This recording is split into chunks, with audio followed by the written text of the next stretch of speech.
Bonjour à tous, j'espère que vous allez bien. Donc aujourd'hui, nouvelle vidéo d'analyse fondamentale et technique. Je vais vous parler de Carrefour, action française bien évidemment éligible au PEA, avec un dividende qui a été versé chaque année sans interruption depuis plus de 30 ans.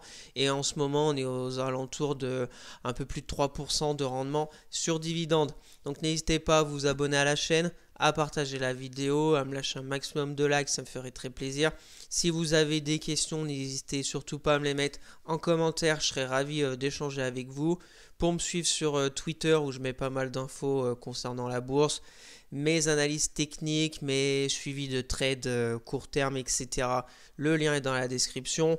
Pour suivre mon PEA long terme à dividende sur Morning, le lien est aussi dans la description. Allez, on passe au sommaire. Donc on commencera par une rapide présentation de l'entreprise, après on passera à l'analyse fondamentale avec les ratios financiers que j'aime bien regarder de plus près, ses historiques de comptes de résultats, de dividendes, etc.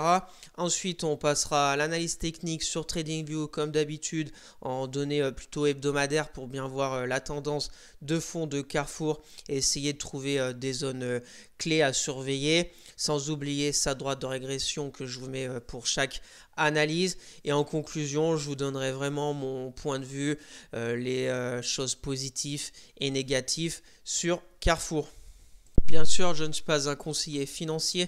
Mon avis dans cette vidéo ne représente pas un conseil d'investissement. Elle est juste réalisée à but pédagogique. Chaque investisseur doit avoir sa propre stratégie. Investir en bourse représente un risque. Vous êtes le seul responsable de vos achats et ventes d'actions. Donc Carrefour est le numéro 1 européen et le numéro 2 mondial de la grande distribution. L'activité du groupe s'organise autour de trois types de magasins. On a les hypermarchés. Fin 2022, ils en comptaient environ 1128 sous l'enseigne Carrefour et Atacadão. Ensuite, on a les supermarchés. Ils en détenaient 3842 sous l'enseigne Carrefour Market. Et autres, on a tout ce qui est les magasins de proximité. Presque un peu plus de 8500 sous les enseignes Carrefour Express, Carrefour City, Carrefour Contact, etc. On a les points de vente, les soft discounts, on a aussi les sites de commerce électronique, plutôt intéressant, tout ce qui est l'électronique, etc. Et au niveau de la répartition géographique de leur chiffre d'affaires, on a la France avec un peu plus de 46%, l'Europe avec le reste de l'Europe avec un peu moins de 28%, et l'Amérique latine avec un peu moins de 26%. Donc voilà, je pense que tout le monde connaît Carrefour. Après, ce que je trouve intéressant sur Carrefour, c'est déjà que c'est un gros mastodonte dans son domaine d'activité, la grande distribution. Ils sont numéro 2 mondial. Je trouve aussi qu'ils arrivent à plutôt bien s'adapter au présent. Dans le temps, il n'y avait que des hypermarchés, mais ils ont su faire beaucoup je trouve, de magasins de proximité que je pense intéressants, surtout dans les grandes villes. Ça capte beaucoup de clients. Après, bien évidemment, c'est un domaine ultra concurrentiel, la grande distribution. D'un point de vue personnel, travaillant depuis 10 ans dans la grande distribution, je connais un peu ce domaine-là. C'est ultra concurrentiel, donc les marges d'exploitation, marges nettes qu'on verra tout de suite après avec l'analyse fondamentale, sont tirées vers le bas. Ce qui est aussi intéressant, c'est son exposition, je trouve, en Amérique latine. Presque 26%. Après, bien évidemment, je ne connais pas l'économie des pays là-bas, mais pour parler de la France, on est en ce moment avec l'inflation qui avait explosé au niveau de la grande distribution, bien évidemment, que les chiffres d'affaires ont augmenté, mais c'est les volumes qui ont baissé. Pour parler de mon magasin, le chiffre d'affaires a un peu augmenté avec l'inflation et les produits qui ont explosé, mais les gens achètent beaucoup moins. Donc au final, on a des baisses de volume mais un chiffre d'affaires qui augmente. Après, bien évidemment, ça par rapport à la société, par rapport, c'est cyclique. Peut-être que l'année prochaine, quand l'inflation va continuer de baisser, qu'on va revenir dans des taux d'inflation, on va dire normal, correct, vers les 2%, comme les banques centrales le souhaitent, ça va repartir, je pense, pour la grande distribution. Après, aussi, c'est un domaine de consommation courante. On a vu pendant le Covid, la grande distribution était ouverte, les gens vont continuer d'acheter pour manger, pour vivre. Donc il y a encore de belles années devant elle. Bien évidemment, on verra avec l'analyse technique, son cours de bourse n'est quand même pas joli. Mais voilà, au niveau de Carrefour, pour les personnes qui souhaitent investir dans ce domaine-là, est plutôt intéressante, même si je pense que personnellement, il y a d'autres entreprises éligibles au PEA et même du CAC 40 qui, je pense, sont plus intéressantes que Carrefour. Mais voilà au niveau de la présentation rapide de Carrefour. Donc on va passer rapidement au petit tableau pour voir les progressions des ventes par région entre 2021 et 2022. Donc on retrouve la France, petite augmentation comme je vous l'ai dit, plus 7%, c'est pas beaucoup. Ce que j'aime bien, c'est le Brésil. On voit plus 56% de leur chiffre d'affaires. Pour le moment, le Brésil pèse un peu plus de 22% des résultats de Carrefour. On verra l'année prochaine ce que ça va donner avec cette année 2023 qui a été difficile à cause de l'inflation. Mais comme je vous l'ai dit, je pense que les chiffres d'affaires vont augmenter. Italie, Belgique, c'est en baisse. On a l'Argentine, la Roumanie et la Pologne. Donc voilà, au niveau des ventes par région, ça sera intéressant de voir entre 2022 et 2023, en début 2024, je pense en février. On verra bien ce que ça aura donné cette année. Donc passons maintenant à l'analyse fondamentale de Carrefour. Je vous ai dit secteur consommation, la consommation courante. Prix de l'action en ce moment environ 17,16 €. À gauche, avec l'évolution de leur compte de résultats, ce qu'on peut remarquer, c'est un chiffre d'affaires qui avait baissé durant la crise du Covid 2020-2021, qui a bien augmenté en 2023 et pour les projections des années à venir, devrait aussi avoir un chiffre d'affaires en augmentation. Après, au niveau des marges, comme je vous l'ai dit, c'est des marges quand même très très faibles. On est sur une marge d'exploitation aux alentours des 3%.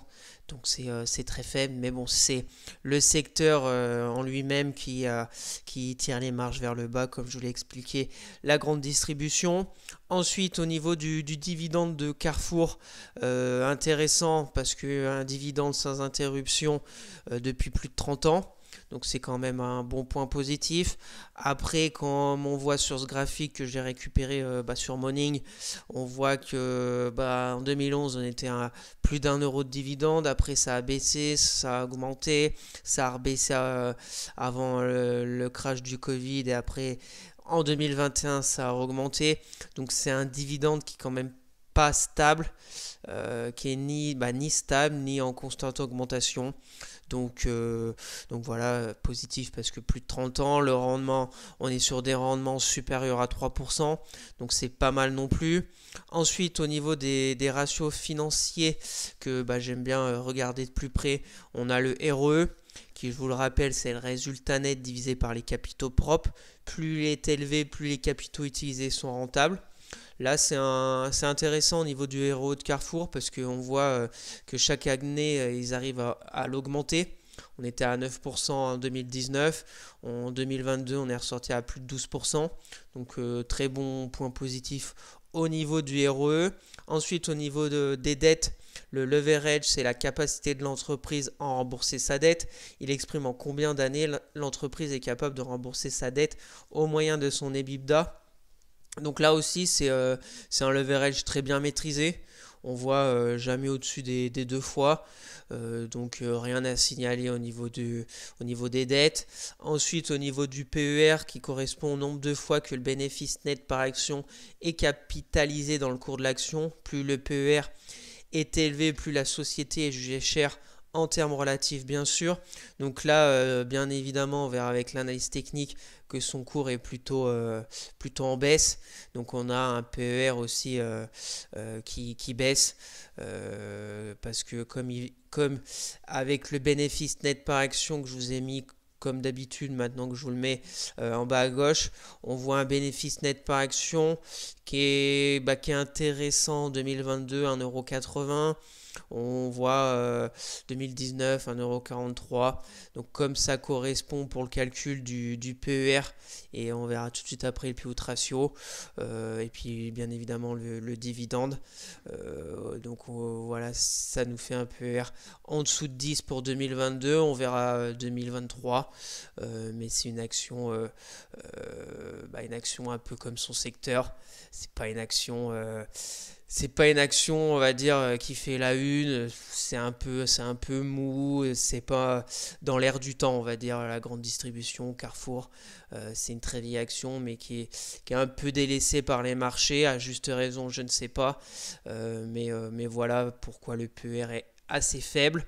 Ensuite, au niveau du P/E ratio, qui correspond au dividende par action divisé par le bénéfice net par action, il exprime le taux de distribution des bénéfices envers ses actionnaires. Donc là, c'est pareil, P/E ratio très bien maîtrisé, on est toujours aux alentours des 30%, 40%, sauf en 2020, comme on a eu un bénéfice net par action de 80 centimes et un dividende d'à peu près 23 centimes, ça nous a fait un 60%. Mais je pense que Carrefour adapte son versement de dividende par rapport à son P/E ratio. Donc comme je le répète, si Carrefour arrive à chaque année augmenter son bénéfice net par action, je pense qu'ils augmenteront le dividende, parce qu'ils seront toujours vers un P/E ratio vers les 30-40%.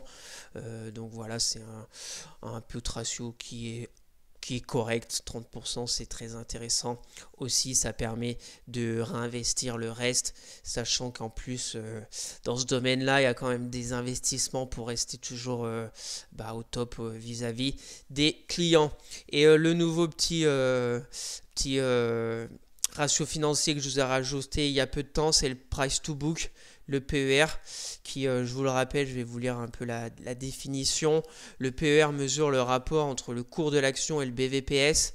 Ce ratio est l'équivalent de la capitalisation boursière divisée par les capitaux propres. Donc ça permet de comparer la valeur comptable des actifs de l'entreprise avec le prix indiqué par le marché. Donc c'est un peu comme le PER, mais price to book, c'est quand même intéressant parce que ça compare autre chose que le bénéfice net par action. Donc ce qui est intéressant, c'est si on a un PER supérieur à 1, ça signifie que le marché valorise davantage les actifs de l'entreprise par rapport à leur valeur comptable. Et à l'inverse, si le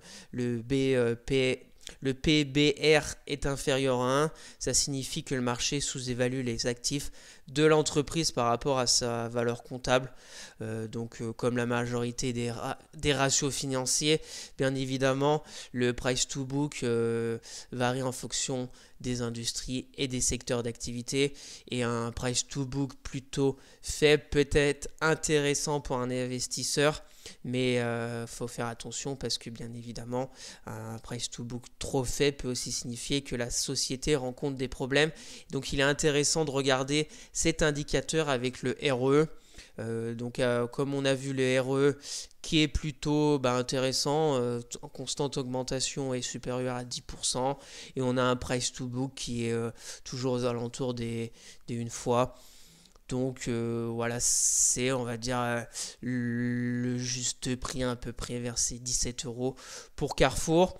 On verra bien évidemment fin d'année avec les résultats annuels. On verra ça début 2024, comment ils vont sortir pour voir tous ces ratios financiers et les mettre à jour. Après, comme d'habitude, il en existe plein d'autres. N'hésitez surtout pas à aller faire vos propres recherches.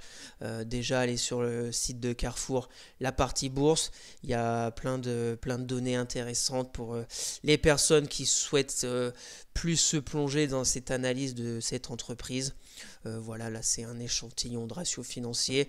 J'essaie quand même de vous en rajouter comme le bénéfice net par action, le price to book, parce que je pense que ça peut être intéressant. Après, je vais pas vous en mettre 50 pour pas trop vous perdre. C'est juste pour avoir un visuel très rapide sur l'action, voir si on est plutôt sur du vert ou sur du rouge.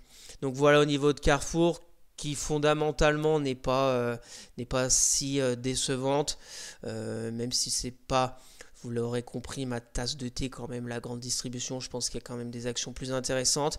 Mais on va passer tout de suite après à l'analyse technique. Je vous montrerai que moi, je regarde plus Carrefour pour un peu du court terme, moyen terme. Je pense il y a des possibilités pour la garder voilà, 5-6 mois quand la tendance est haussière, elle est plutôt intéressante, bien formée techniquement. Donc je vais vous montrer ça tout de suite après. Donc voilà au niveau de l'analyse fondamentale de Carrefour. Donc passons maintenant à l'analyse technique de Carrefour sur TradingView comme d'habitude, en données hebdomadaires pour bien voir la tendance de fond, l'historique du graphique. Donc ce qu'on peut remarquer bien évidemment, c'est que Carrefour, ces premières années ont été très, très volatiles, très haussières. Donc Carrefour 94, l'entrée en bourse, 2000 vers 16 euros, année 2000, c'est ploué historique vers les 96 euros et après une belle descente quand même très rapide. On est retourné sur ses plus bas de son introduction en 2012. Donc en 94, en 6 ans, on est monté de 14 euros jusqu'à peu près 100 euros. Et après, de 2000 à 2012, en 12 ans, on a tout retracé. Voilà, le graphique n'est pas joli du tout, hein. On voit la tendance baissière. Après, quand même, en ce moment, on va dire durant presque 10 ans, depuis 2012, on voit que le gros support très très long terme, c'est les à peu près 13 euros. Voilà, pour le moment, il tient. C'est fragile, mais on voit quand même que la baisse depuis 2018, c'est un peu arrêté, même si on n'a pas non plus rebondi phénoménal. On n'a pas encore eu un rebond phénoménal. 2018, juillet 2018, on était revenu vers les 13 euros. Après, voilà, ça a navigué. Les plus hauts récents, c'était en 2022 vers 21 euros. Donc, c'est quand même pas un graphique joli. Après, techniquement, on a toujours cette grosse résistance oblique baissière qui passe par 2010, 2015, dernièrement en mars 2022, et puis là en ce moment on a fait mai 2023, août 2023. Donc pour le moment, dans un premier temps, pour relancer et à essayer d'aller chercher les plus hauts récents vers les 21 euros, va falloir déjà casser cette résistance oblique baissière. A contrario, on a des supports. On a comme support ici vers les 16 euros et puis bien évidemment le gros support historique vers les 13 euros. Donc là, on est un peu l'entre-deux. Ce qui est plutôt aussi intéressant et encourageant, c'est cette moyenne mobile 200 hebdo. Que depuis 2016 on était en dessous, la moyenne mobile 200 hebdo c'est un peu aplati, on est passé au dessus, on l'a travaillé quelques semaines en 2021, après on est repassé quelques semaines en dessous, on voit qu'il y a du mieux, elle est presque en train de se retourner cette moyenne mobile 200 hebdo. Après, comme je vous l'ai dit, bien évidemment, Carrefour, c'est pas trop mon investissement. Je mettrai pas trop mon argent sur Carrefour pour du très long terme avec son dividende. Mais je l'aime bien techniquement parce que si on se met par exemple en journalier, on a toujours des belles hausses. Par exemple, ici, bon, bien évidemment, c'est plus facile de le montrer maintenant que quand c'était le cas, mais on a une belle tendance haussière 2022 qui s'est formé. On a fait la première jambe, une consolidation sur une zone de polarité, deuxième host, consolidation, etc. Après, on s'est confronté à la résistance oblique baissière, donc c'est reparti à la baisse. Mais on a toujours un peu des rebonds. Là, ces rebonds, ils font voilà, 30%. Donc c'est ça que je regarde sur Carrefour. Là, dernièrement, la dernière fois que j'ai regardé le graphique pour tenter quelque chose, c'était ici. Parce qu'on avait eu une pareille, une zone de polarité qui avait bien réagi, une tendance haussière qui s'est mise en place. Ici, il y avait une zone soit d'accumulation, soit de distribution. Accumulation, c'est quand toutes ces bougies en forme de range là, dans un petit espace sortent par le haut. Ça s'appelle une zone d'accumulation. Ça veut dire que les acheteurs ont accumulé pour faire sortir le cours par le haut. A contrario, quand c'est une zone de distribution, c'est que les acheteurs ont plus vendu et il n'y a pas eu de réponse sur cette zone de support. Donc elle a cassé, on est revenu à un étage plus bas. Voilà. Là c'est pareil, la tendance baissière. Et là on est en train de repartir. 16 euros, zone de polarité qui a joué support, support, support, support, support. Là c'était résistance. Donc grosse zone, ça a répondu présent. J'aurais pu, mais bon, je l'avais pas sous les yeux. Carrefour. Donc là, on est un peu comme ici là. Si on fait du court terme, on est un peu sur range, soit zone d'accumulation, soit zone de distribution. Je la regarde.